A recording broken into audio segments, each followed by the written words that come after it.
Okay, well, I think I'm going to go ahead and start the meeting for us today. And I just want to say thank you for joining us today. I am apologizing again for my crazy voice, but I'm not going to be doing all the talking, so I won't lose it completely. Welcome to the 2022. Can you believe it? Happy New Year. Gosh, we are in a new year, new beginning, and lots of things hopefully on the horizon. Excuse me, I'm going to get to a couple of little announcements and nothing major, but I just was going to say that we are in the process of trying to locate a place to have our meetings, our face-to-face meetings. We would love to see everybody, and there's lots of things in the works. So bear with us, and we'll definitely keep those postings coming out. Every time we think we are about to do something, then we can't. So anyway, we're going to do our best. Another thing I just wanted to mention is that, for those of you, I know there's someone here that definitely do know that we do still offer our support group meetings. The Care Partners group is on the first Wednesday of the month at 11. And then there is the people with Parkinson's, and that meeting is always on the third Thursday at 3 o'clock. Those meetings are done on Zoom virtually. And you can find the link on the website and just join in. And that is led by some really wonderful folks that volunteer with us. So we're really pleased to have that, them help us with that. I think the groups are growing well, and I know from just being on them that it really is informative and can be wonderful. And then of course the monthly meetings like we're having today is usually it's on the third Saturday of the month, depending on if there's a complication or a conflict with one of the doctors or something like that. It may or may not be recorded. We're lucky enough to have it live today. And on that note, I'm going to say one thing about our other presenter, Victor Becker. He is our new board president. We're very excited about his upcoming ideas and things like that. One of the things that is wonderful about him is for those of you that have Parkinson's, he understands. Victor has had Parkinson's for, I think he said, a little over 12 years now. So there's many things that he can bring to the table that can, definitely help. The unfortunate thing is he had a little bit of a conflict. So he hopefully will join us a little bit later, but maybe not. But again, I've got a few tips that he said later. The way we're going to run this format today, I'll just tell you that everybody will be muted, and we hope that you enjoy the program. Our presenter, Tereasa Ford, not only just a wonderful friend, but Tereasa has volunteered with CAPS since 2012. And now after serving with the CAPS board president for several years, she continues to serve as one of our board advisors. She has led several CAPS support groups over the years and continues to do research and discoveries and find out good resources for those that are living with Parkinson's. She really has a heart for it. Tereasa is a licensed social worker and is currently with the Baylor Scott and White Rehab Hospital in Lakeway. So Tereasa, welcome. We're so glad to have you today, and take it away. Thank you, Mary. Mary's a great gift to our Parkinson's community here in the Austin area. We're very lucky, and I'll boast, I brought her on board. So yes, you did. Yes, you did. Oh, one thing I might add with everybody is Tereasa's going to do her presentation. If you guys have any questions, please go ahead and put them in the chat box. We're happy to do that. And we have a part at the end, I'm assuming, right, Tereasa, that we'll have for some questions. And, if you feel comfortable waiting and asking them yourselves, that's perfectly okay. Or if you just want to put them in the chat box and I will ask them later. I mean, you can just direct them just to me if you want, or just to Tereasa, that's fine as well. Whatever way you want to do it. So take it away. Okay, well, yeah, Mary, thank you. And Victor, as part of the, the board, we were looking at topics for January, and I think it was kind of let's get to some of the basics, some of the everyday tips, that make life a little simpler. And there's always good resources out there that I kind of pull from when I am looking for those kind of ideas.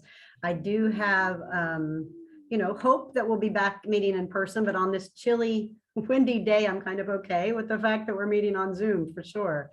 As my PowerPoint goes along, I'll go kind of slowly. So if you'd like to take notes, I'll also send Mary my presentation because there's some websites on there and different information like that.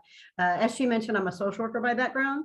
So my focus is always on, what kind of resources are out there in the community to help us with just coping, with the different challenges that come up. So like I said, I'll send that to Mary and she can have that available in case you missed something, didn't quite catch that information that you'd like. So speaking of that, I guess before I actually switch to the screen, Mary, I wanted to show one of the resources. Hopefully it shows through Brain and Life. It used to be called Neurology Now. It's a bi-monthly publication that has a mix of different articles, usually at least one on Parkinson's. There's always, ALS or MS or different other neurological conditions that they cover, but it's free to someone with a neurological condition or who works in the field. You just sign up online or through the little card. I think you've probably seen them maybe in your neurologist's office. I think a lot of them will carry those. So that's just a good resource that's available to you. And like I said, I draw from it and have taken it for years. So, okay, Mary, let's bring on the PowerPoint.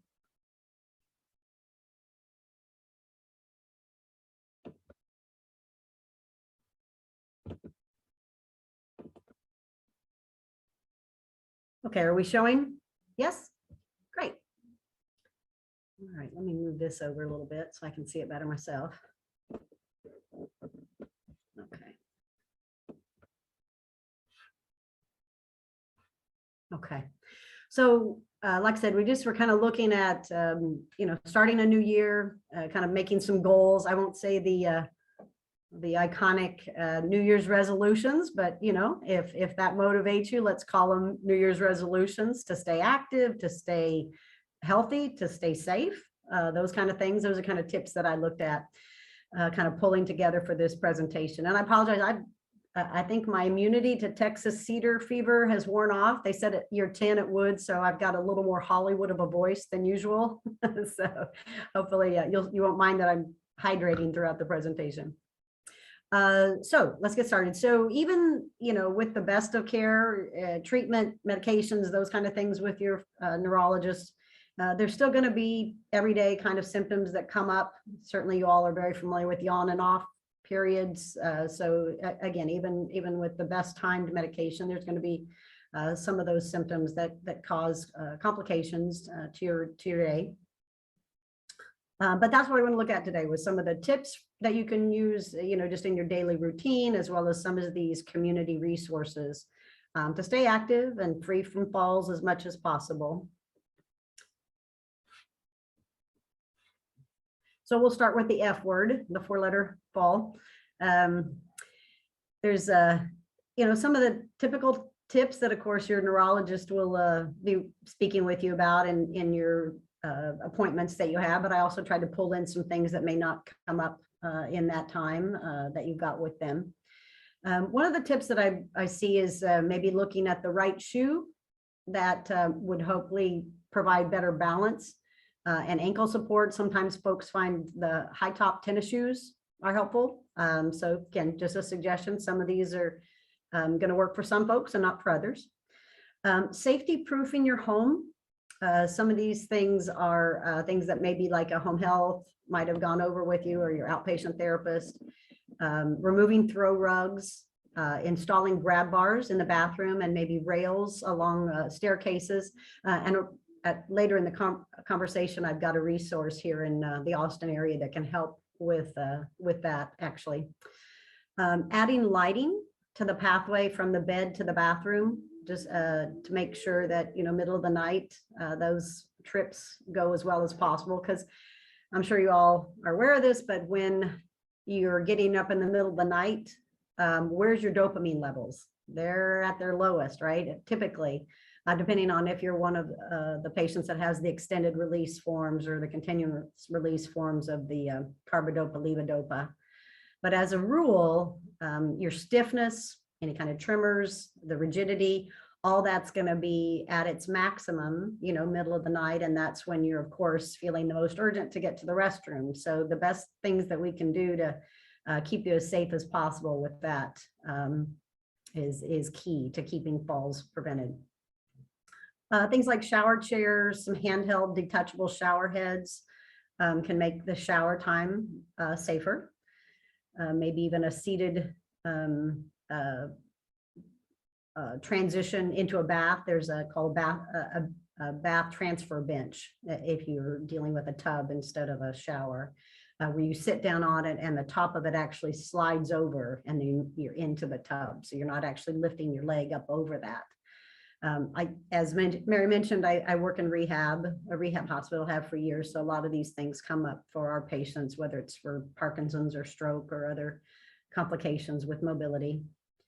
Another suggestion to keep in mind is maybe if it's hasn't been something you tried, but to actually make a point to be seated while you're doing your daily grooming. So have a chair there in the bathroom if there's space allowed. Getting dressed, doing that, again, while you're waiting for those dopamine levels, especially in the morning, right?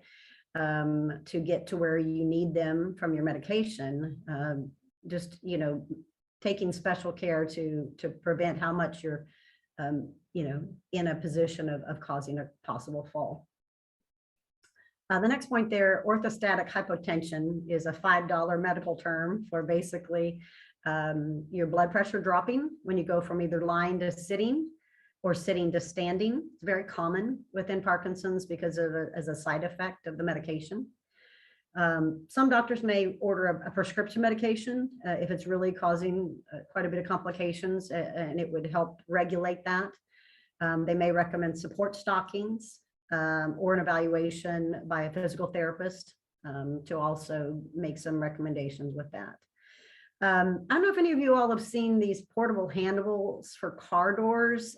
It locks into a space there as a lever as you're getting in and out of cars to also prevent, falls when those are complicated for you getting in and out of a car.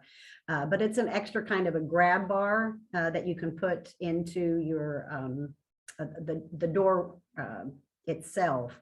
And then it's portable, so you can use it in different vehicles.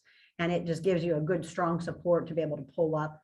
That's one of the ones that they had listed, one of the websites, medicalsupply.depot.com. So I'll give you a second to write that down, and I'll get me a quick drink here of my tea. So you always wondered what that little metal hook was on your car door. That's where it sticks, and it's wonderful. That's right. That's right. Kind of a little L shape, and it sticks right in there. Sorry, I didn't mean to interrupt. No, but perfect. Absolutely. A metal groove, whatever, I Mm-hmm. don't know what you want to call it, but that's what I said. Oh, so that's what it's for. But yeah, works well. Okay. One of the books that I've earmarked for years and keep at my bedside, it was written by a physician. It's been around, gosh, probably 20 years maybe now. What your doctor may not tell you about Parkinson's disease. There's a lot of good tips in there if you want to look into it. She was very much focused, if you're not familiar with her, she was very much focused on a lot of holistic and natural remedies as well, but also as a physician, of course, she covers the different medications. It's a little dated just because we've had so many medications come up since then, but still a lot of good tips. So I pulled from her list of some of the solutions for dealing with freezing attacks. For those of you that haven't experienced them, thankfully good, but they're basically in about 30% of Parkinson's patients, usually as the condition progresses. And it's where you just literally, your brain is trying to tell your legs to move, your feet to move, but they don't. There's nothing physically wrong. It's not a strength issue. It's more of a messaging issue, I would call it, from the brain because of the dopamine levels. Anyway, they can occur probably most commonly getting up from a chair or bed and starting to walk, or approaching a doorway or turning, maybe going into a tight space like an elevator, going up and down steps and over curbs. I've also seen where if the type of flooring changes, that can also trigger it. If you've gone from one kind of design to another or something, for some reason that can trigger it as well. So there's some solutions. Hopefully somebody's there with you to kind of help you brainstorm on how to kind of break the freeze, is what we call it, and to use a trigger that works for you. Different folks, it works differently. Some folks, it may be like an auditory type of trigger or cue works better. Sometimes it works better if it's a visual cue. So you may have to play around with it a little bit.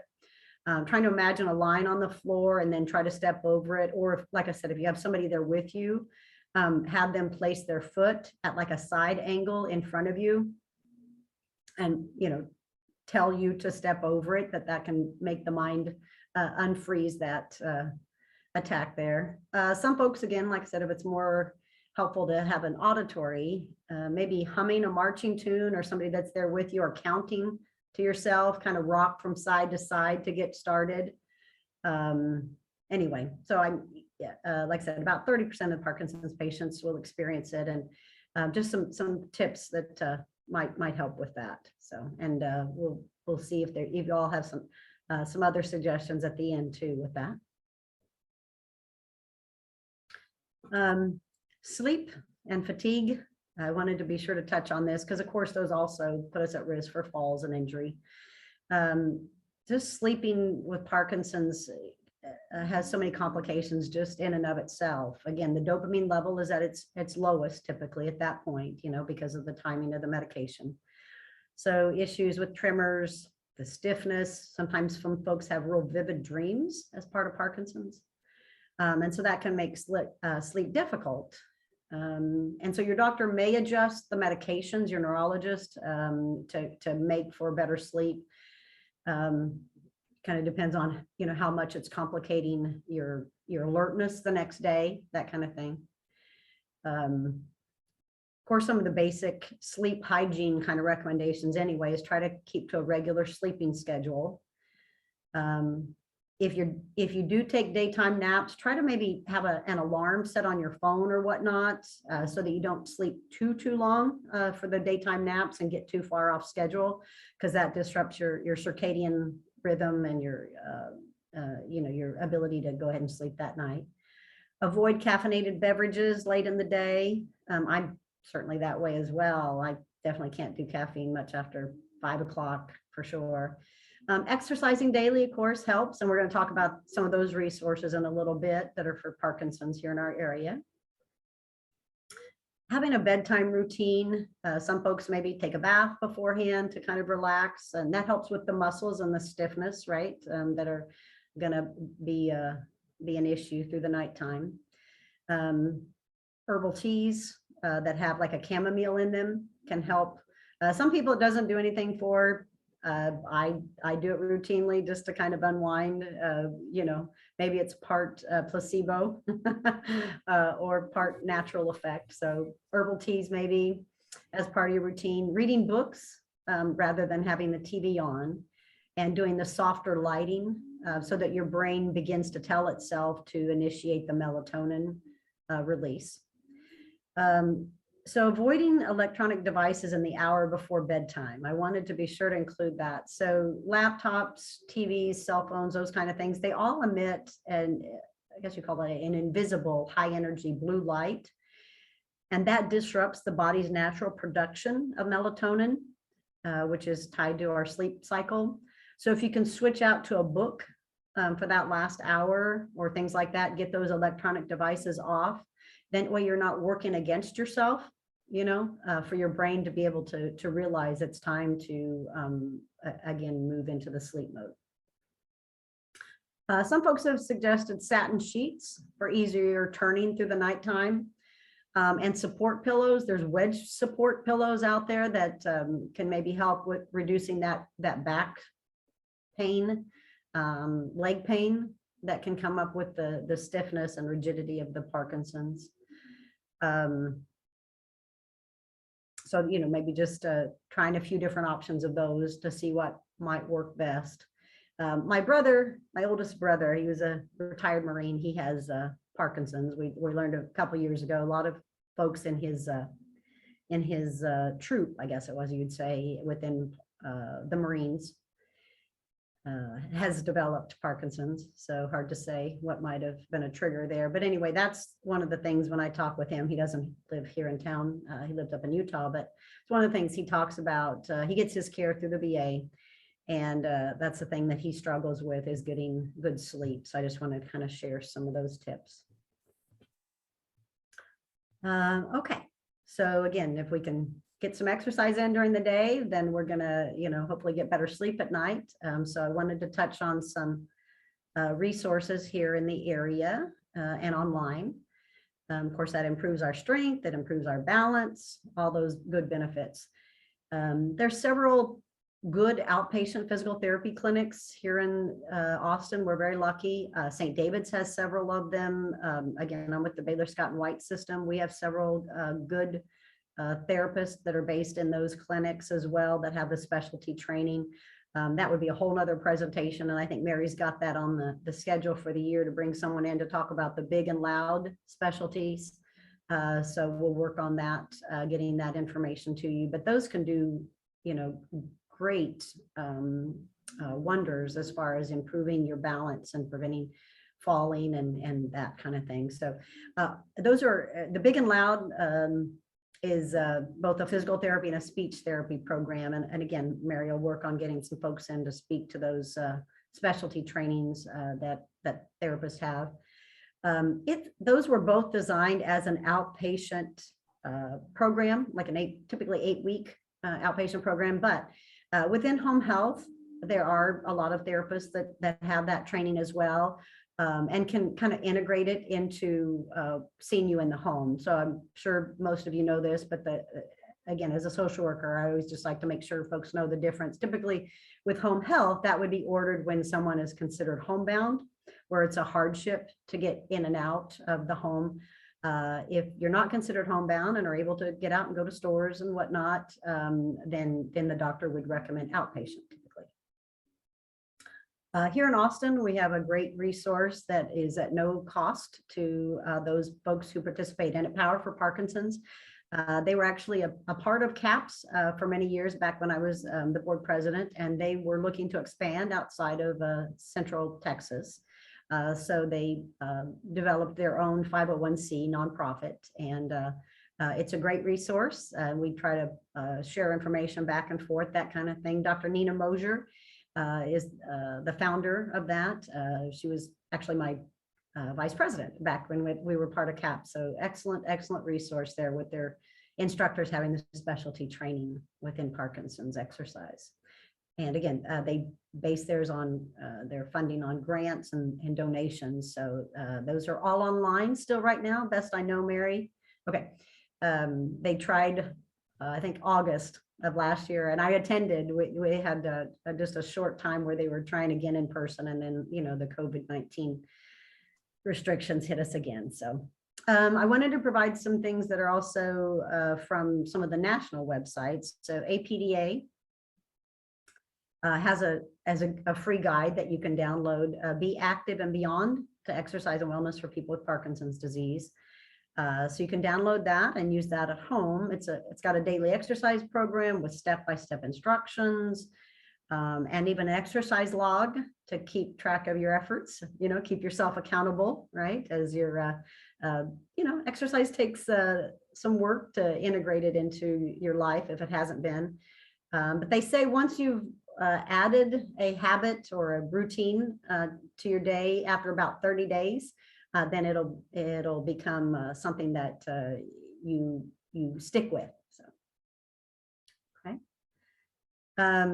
At home adaptations, I wanted to be sure to mention some of the resources that I've referred to over the years that help just within the home setup to make yourself as safe as possible. If someone has needed to begin using a rolling walker or a wheelchair or something like that, and they have steps, and that would cause a hardship getting in and out of the home, there is a project. It's called the Texas Ramp Project here in this area.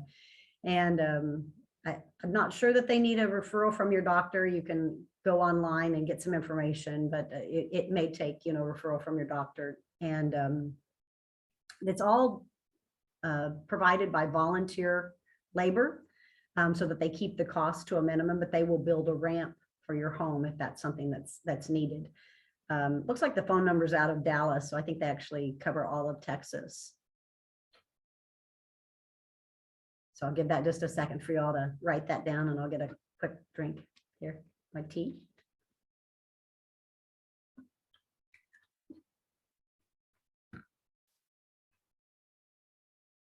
Hello, Victor. I see you were able to join us. Good to see you.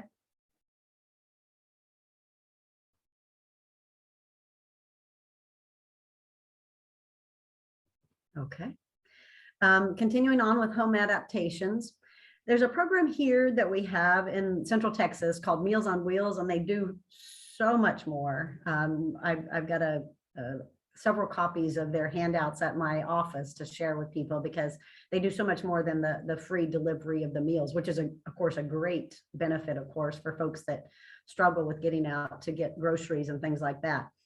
But one of the unique programs that they offer here in Central Texas is called the Handy Wheels program, and it can provide some safety related home repairs and improvements for seniors or other folks with disabilities to keep them as safe as possible. And they will install such items as maybe grab bars, right, in the bathroom, around the toilet and the showers. They even will do carbon monoxide detectors, which I thought was unique. That's good. You probably provide the device, would be my thought. I don't know, and maybe they will provide the installation for it. And then just other specifically requested items that might make your home a little safer. I think they might even do like rails, best I recall. I think I have referred to them before to do rails along steps if that's needed. Hello, Teresa. I've done my unmute button. I see you. Yes. So I finally figured it out. Mary had to tutor me on it, so I'm good. Sorry I'm late. Thank you. You're doing a great job. Thank you. Well, thank you. Just hopefully some good information that'll help folks. I'm taking notes, Teresa. All right. Teresa, Teresa, if I may add something too, my mother was on Meals on Wheels, and they have actually started. I'm kind of wondering with COVID if things are changing a little bit, but they had started a little bit of respite care, like caregiving and stuff like that. So I just thought I would mention that. Yeah, that's on my next slide. Oh, sorry. Jumping ahead. Okay, I'm getting ahead. Sorry. The spoiler alert. Yeah. Actually, I was talking to a colleague of mine. She's now retired back in Oregon, and she was just floored that we have these kind of resources within our Meals on Wheels, because they don't have them there in Oregon. And Oregon has quite a few, actually. It's a very progressive state. So we are very lucky. So yeah, so in addition to those home delivered meals, and I think they have had to, you remember Jenny on the board, of course, I think volunteered with Meals on Wheels. And I think they had to do some adaptations of how they left the meals with the COVID restrictions, but they were still being able to do it. So they do offer home care on a sliding scale fee. Somewhere from $0 to $17 per hour was what I was able to pull off of their website. Folks just have to meet the income requirement of being below the 250% of poverty. So within that home care service, they'll do personal care services like helping with personal hygiene, meal prep, medication reminders, assistance with walking and exercise. Homemaker services, yes, please. Oh, that's right. Yeah, I would sign up for that too. But they, for their clients, and of course you have to be accepted as a client and meet the criteria. Laundry, shopping, some light housekeeping. They'll do prescription pickup which can certainly be very important for some folks that are struggling with changes in mobility. They can even accompany to and from medical appointments. So another good resource if maybe your care partner is working still or somehow not available to take you to and from medical appointments for a period of time. And they'll also do respite care for caregivers where they'll stay in the home while the caregiver is able to get out and maybe go to their own doctor appointments or just take care of other things. So I'll let y'all make some quick notes on that before I move ahead.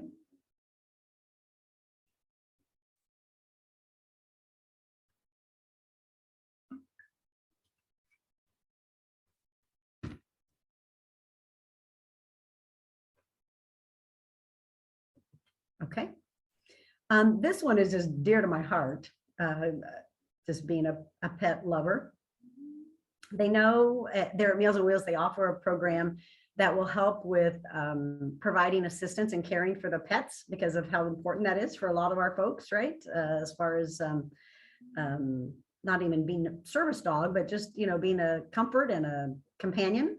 So they will provide, again, for their clients that meet their criteria, will provide free dog or cat food on a monthly basis, and even access and payment for veterinary care for those folks that meet those income guidelines. So I thought that was great that they see the benefit of the quality of life that adds to our folks.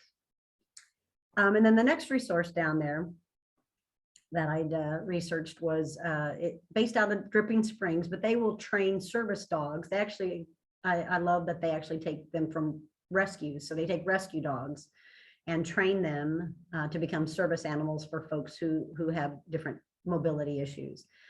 So if that's something that, you and your doctor had ever looked at as being helpful to maybe make things a little safer for you, that's something that you could look at. There's the website there. And it's at no cost to the individual. They work through, I believe, grants and donations.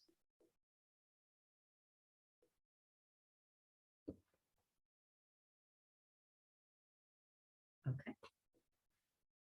Age of Central Texas has been around for many, many years. They offer several different programs that help seniors. And one of the ones that I've referred to often is their lending closet. It provides home medical equipment on a loan basis that at least maybe sometimes will get some folks, sometimes the patients that I'm working with may need, maybe just for a short time, they may need the ability to use one of those, or they're just waiting until they would be able to purchase it themselves. So they'll provide a loaner of a wheelchair, some walkers, shower benches, or other assistive devices at no cost. They just have to be a client there with the age office. They also have adult incontinence products available to provide at no cost to those clients. And they'll also accept donations of gently used equipment and then new, unused, of course, incontinence products. Right now, because of the COVID, they did emphasize on their website that this is by appointment only. Mary, I know we've had different times where folks have donated assistive devices or wanted to with CAPS, and God loves Susie. She, one of our longtime board advisors, her garage has served as the loan closet for many years, but Kitty's was too, yes. Oh, Kitty's too, thank you, good point. Kitty, yes. Some of our two founding godmothers is what Mary and I call them. Anyway, this is just another resource available in the community where if we would want to donate, that's also an option so that we can share those with other folks that might need them. Teresa, are these things that are not covered by Medicare? It varies. The wheelchair, you want to be careful because Medicare will either cover a wheelchair or a walker within a certain period of time. So if you've used your benefit to get the walker and then 2 or 3 years down the road, you need a wheelchair, that benefit, I'm doing that from memory. You're testing me here. I think it's within 3 years. 5, thank you. That was what I meant to say. Thank you, Mary. And Just dealt with it, so yeah. yeah. So anyway, so that's one thing to keep in mind is that, if you could maybe do a loaner walker, or if a family member could get you $100 one from, you know, the Walgreens or something like that, then you save your benefit if you need it for down the road. Gotcha. Yeah, the Thank you. shower benches, I don't think typically get covered from Medicare, best I can recall. So it's better to kind of look at some different options. A nice thing about Age, of course, is they have, you know, sanitized down this equipment. So we have, you know, that reassurance, you know, you're getting it from Goodwill or whatnot. And that's a great thing that people have donated them to Goodwill, but you would want to be sure to, especially in this day and age, to sanitize it, you know, obviously down. I would also say too, if you've gotten a walker from Age or wherever, even Walgreens, you would want to have your physical therapist that you might be working with to adjust the height and things like that to make sure it's the right height for you. Mhm. With Parkinson's folks, as you know, we tend to kind of stoop over as the day goes on and as the disease progresses. So you want to make sure that that walker is hitting you at the right level to keep you as safe as possible. One other thing is if you are not working with a therapist, you have a bolt or you have something that might need to be adjusted on your equipment, you can take it to a group called Caring, Kerring, Caring Group. And the folks there know us very well, and they actually do it for free. Nice. You can tell them I said so. You can tell them Mary said so. Nice. But then they do actually, because of their connection with us, they have actually started carrying the U-Step, which is nice because they Okay. found they're in their store. So it's actually been really nice. Why don't you tell them about the U-Step in case folks don't know it? Because it comes in both the cane and the walker. Do you want to go ahead and explain it? It's easier for you to. Okay, I will. Because my voice is going, I'm sorry. Fair. Yeah, so and again, any of these slides could be a full presentation of the things we wanted to share with you, of course, just these different tips and resources. For those folks that, especially that would have the freeze attacks that we were talking about earlier, the U-Step is a great resource to keep you stable, that kind of thing. There's some that will add the laser beam that will trigger on a walker, that will trigger your mind to step over it if you do have one of those freeze attacks. So again, just between your neurologist and if physical therapist or whoever that you're working with, there's some great resources out there that have really improved independence and safety for folks. Okay. I loved this quote. Of course, y'all, I'm sure most of you remember Janet Reno. She was a U.S. Attorney General for us years and years ago, as well as someone who had lived with Parkinson's. And I loved her quote. I came across it as I was doing some of my research. She said, "My hands may tremble, but my heart does not." And I thought that would inspire us for the year to remember we can support each other and get some of these challenges to not knock us down, right? So questions and suggestions for additional resources and topics that you'd like for the year. I know Mary and Victor would love to hear some new topics or any of these topics that you'd like more information on, like that, the big and loud training, those kinds of things. Tereasa, I do have one question. I have seen a couple of people with and I'm curious because you work at a rehab hospital. I've seen some people with the upright canes instead of the hook. Do your therapist, have they said anything different about that is better or worse or anything like that you're aware of? I think it's very individualized. It does keep, the cue to be more erect and not stooping over and that kind of thing. But yeah, I just think it really kind of varies with each individual. Yeah. Could you also touch just a little bit, just as a reminder, and maybe Victor can do this too, a little bit of a reminder of some of the proteins and things like that, proteins and not proteins. Sure. With medications, that would be helpful, I think, to some, especially some of our, new Sure. folks maybe coming on or some Sure. of our And students. again, this one could be a whole topic in and of itself. Right. The GI issues with, or gastrointestinal stomach issues with Parkinson's.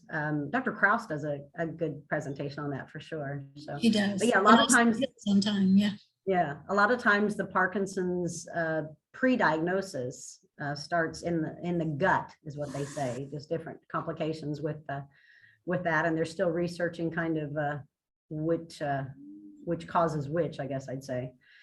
Anyway, because the gastrointestinal system is tied so closely with the dopamine levels, they recommend that before, about a half hour before you take your Cinemet, that you have no protein. Go ahead and take your Cinemet and then wait about a half hour before you would have protein. You can have some carbs. Some carbs is fine, maybe a piece of toast so that you don't have some nausea with it. But the issue is with both the carbidopa levodopa as well as the Whataburger, right? We'll call it, that they're both, sorry, get a little dry here, both amino acid based. And so they have to cross over the blood-brain barrier. And the Whataburger versus your Cinemet, the Whataburger is always going to win, because the Whataburger, the protein, whatever it is going to get broken down and interfere or slow down the efficacy of your medication. So again, something carb is fine, some graham crackers, toast, something like that, just not protein, not egg, milk, whatever. And then waiting 30 minutes. And then that way your medication is able to be absorbed and you get the most efficacy out of it for that 4-hour period or whatever your dosing period is. It's very noticeable when you eat the protein early. The cycle gets much shorter of your levodopa. Yeah. They say either half hour before before the protein, or wait an hour after you've taken it for protein. Correct. Oh, good. I'm glad you brought the shoes up too. That was when I was trying to not go over the hour, but that was another topic. Somebody just left that in the chat box. Yeah, that was good. That there are a lot of resources now for being able to do slip-on shoes. And so I'm glad someone brought that up, Mary, in the chat box. So that yes, I saw that. Did you? Let's read that. It said, here they are. Nice. You can put these on and the heel collapses and goes back. Nice. You just slide your foot in without having to wrestle with the shoe. It's a Kizik shoe. That's it. Is the Excellent. product. nice. Excellent. Yeah. I also think I saw one that was called Billy.com, Billy Shoes or something. That was another one that was one of the, looking real quick here. One of the resources that I saw, but yeah, I think that was another website that I saw too. Yeah, slip-on shoes, Billy Footwear, BILLY footwear.com, or the Kizik, KIZIK.com. And again, I'm getting that from this magazine I told you, this neurology. It's a great resource for information. What Mary, else? getting back to your question about the cane, I found walking sticks are good because they're upright, like ski poles. And this is this cane that I was talking about. It actually is not the hook. It actually has the grip. The one I saw actually had the feet at the bottom, and the person said it really helped their back quite a bit, and the balance, because they weren't hunched over. It was upright. So. Yeah, I'm hunched over. I do the pickup on the floor. Oh, you're going to scare people with that. Tell them about your shirt. Tell them about what you do with your shirt. What I do with my shirt, buttoning shirts is a challenge for me, as I'm sure it might be for other people with Parkinson's. So I button the shirt, leave the top two undone, and put the shirt over my head. And that works. I don't have to deal with the buttoning of the shirt while I'm wearing it.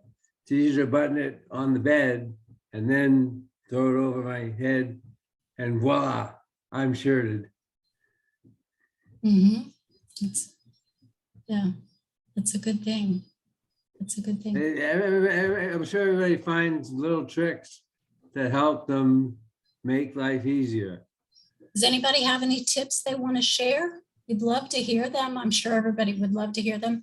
And just for our Parkinson's folks, we do have some students from our St. Augustine University here listening in. So I'm sure that they would love to hear some of your tips on things. I won't call anybody out, but yeah, they come in and so please share your tips. We'd love to hear them.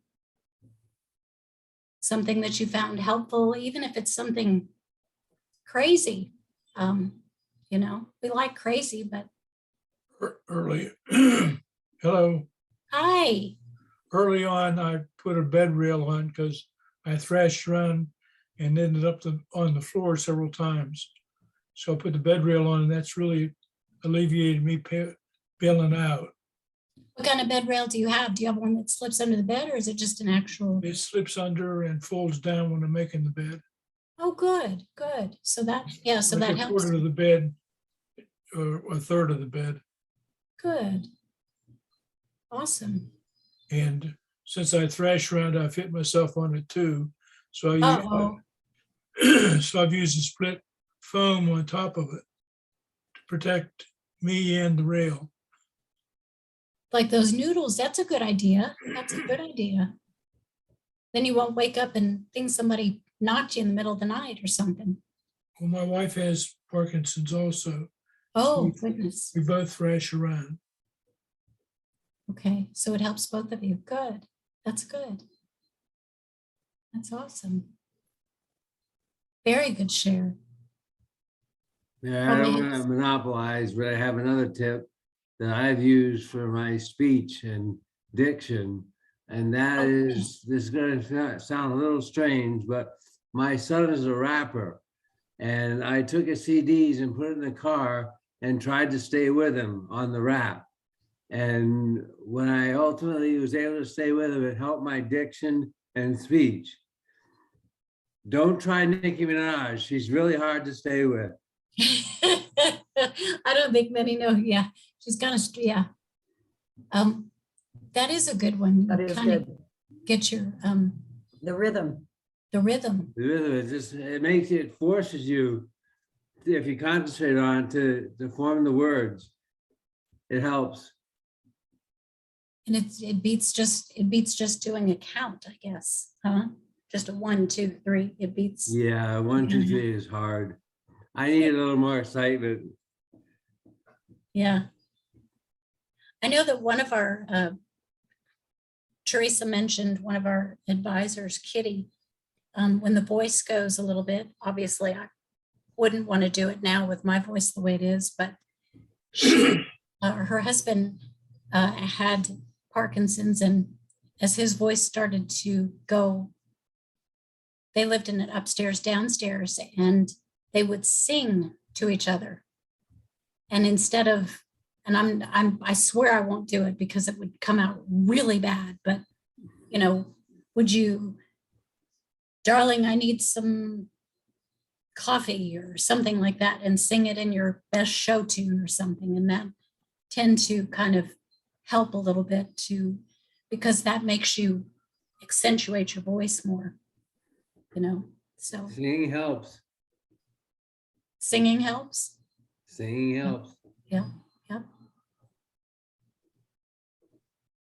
Anybody else have anything they'd like to share?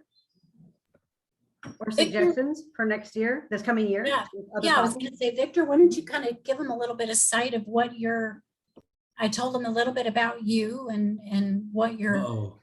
big plan, well, what you want people to do, what you see as CAPS because of your background and stuff. So, Oh, I'm not prepared to go into that level of detail, Mary, but well, no, I mean, Yeah. why don't you tell them about the survey that we're going to put out? we're gonna, as this is my second week on the job as You're doing president. great.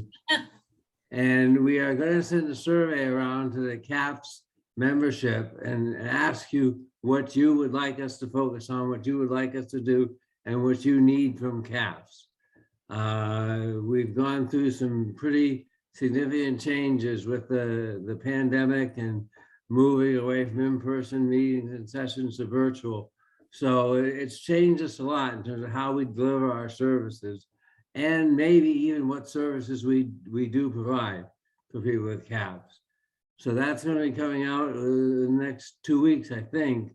we're gonna do a survey and ask you to answer. It'll be an easy online survey. So Mhm. it'll provide valuable information for us as to how we plan our limited volunteer resources going forward. So I please ask you to respond to the survey, and if you think about something that you would like to see or have, please don't hesitate to mention it in the survey. And if you all have a question that you'd like to ask Victor directly, I'm putting you on the spot, Victor, but you have it yourself. If you go to the January newsletter, Victor's email is right there on the website or on the newsletter that you can go in and you can actually click on it. If you'd like to ask him a question directly, he's more than welcome. Well, I mean, he's said that it is. So it's basically his name and then capital area, and he'll get back to you on that. So that's a good, I check email regularly. yep. Regularly. Mary, there's another tip there in the chat box. That's good.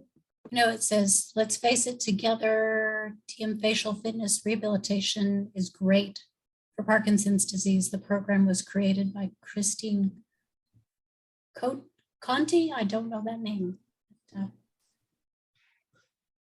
Christine Conti. You want to share a little bit more about that with us? Yes, ma'am.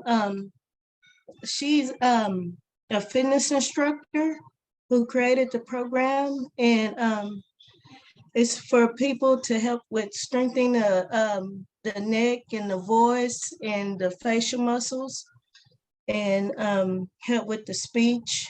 And so my mom, she has Parkinson's, and I've been doing it with her, and it's been helping her. Wonderful, wonderful. Yes, ma'am. I would think that's especially focused on trying to reduce the masking that can kind of happen with the relaxed muscles in the face that Yes. comes with Parkinson's. So good. That's awesome. Love to hear that. I have a quick question for anybody who's willing to answer. My name is Brian. I'm a student physical therapist, like Tereasa said. First off, I want to thank you. Like this has been a great presentation. But my question is if anybody has tried like a high intensity like training type exercise, like boxing or anything like that, and if they felt like that really helped them. Myself, I've gone to my clinical recently, and I've implemented. I was fortunate to work with a lot of highly motivated like Parkinson's patients, and I implemented, since I used to box, like I implemented that type of training into their program with us in the clinic, and I found it to be very successful. I was just curious to see if anybody's tried it and if they liked it. Brian, I have done it as recently as 4 years ago. And I had to stop because I couldn't stand so long with my back problem. I found it to be very helpful with coordination and fluidity of movement. And what happens often with Parkinson's is your rhythmic sequence of movements together is hard. So boxing helped with that a lot, I found. And it was pretty intense. Not as intense as a boxer would do, but the motions and the movements and the stepping and it was very helpful. Did you do it through rock boxing? No, I did it through a personal trainer. Okay. Brian, are you familiar with rock? Well, actually it's called 1, 2, 3 boxing now. Are you familiar with that? Yeah, I was familiar with. It was called, or at least in the area where I was doing my internship, I looked it up a little bit. It was called Rock Steady, where Yeah. they were. Rock boxing, rock steady. There's a couple different ones. Yeah. And I was doing, because I did my in-service on boxing with Parkinson's patients, which is like, we do like some research and a presentation on it and present it to a whole clinic. And I was just curious to see, like, I'm glad that you asked Victor that question, because I heard that there's some differences between a class where in comparison to like an individual, like one-on-one boxing. So like Victor did it with his personal trainer. So I was more like one-on-one. So obviously it's like more individualized and more focused in that sense. They're both beneficial from what I deducted from the study and all that. But yeah, like obviously when you have more individual specific care, it's, Sure. you know, better. It's Well, good. it keeps you moving, Brian. Running water doesn't freeze. Oh, So yeah. you keep moving. You know, Victor, also Power for Parkinson's has had the young onset group. If you all are familiar with that term, I'm not sure, but young onset means that you're diagnosed with Parkinson's. Mostly we call it, I think, age 55. There's kind of a little difference in what's considered young onset. But anyway, they've had a separate class. Mary, I don't know where it stands, but they had a personal trainer that was leading one that was for the younger Parkinson's folks to be more high intensity, like you're mentioning, Brian.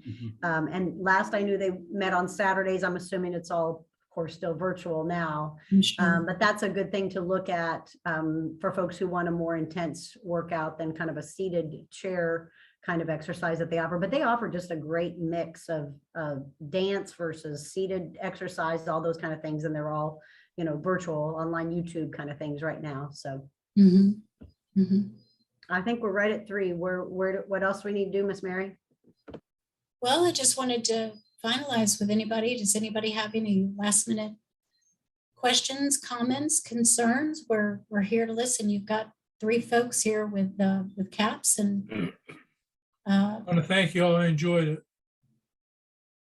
well, thank you very much, Don. We really appreciate you and your tips and things that your suggestion about the bed rail. I think that's awesome. We'll definitely, you know, always have ideas and take ideas. We hope that you guys will take the, again, I'm sorry, my voice is terrible. We hope that you look out for the survey that's going to be online, and just reach out to us here at CAPS. I'll be the one that takes your call, or you can, again, like I said, reach out to Victor. Just to let you all know that we do have an email blast that goes out pretty much every week or once every couple of weeks. I try not to blow up your emails too much, but give you some information on different resources. A lot of the things that, you know, Tereasa put in there, I can definitely give you that information as well. And we can definitely get that information to you directly. You know, as I said, if you give us a call at the phone number, you can also be signed up on the constant contact list as well, and we can get that information to you. Again, my apologies for my voice. And I just want to thank Tereasa and Victor so much for joining us today. We really, really appreciate the knowledge, and we're here for you. Thanks, Tereasa. Virtual round of applause. Absolutely, absolutely. And we definitely want to encourage you all to please, just as I've said many times, my biggest thing is just stay safe, stay healthy, but most importantly, in our crazy time that we have right now, especially when we're virtual, just to please stay engaged, because we're definitely here for you, and we want to continue to do so. So we need to hear from you. Okay? Thank you all. Thank you all very much. Thanks. Thank you.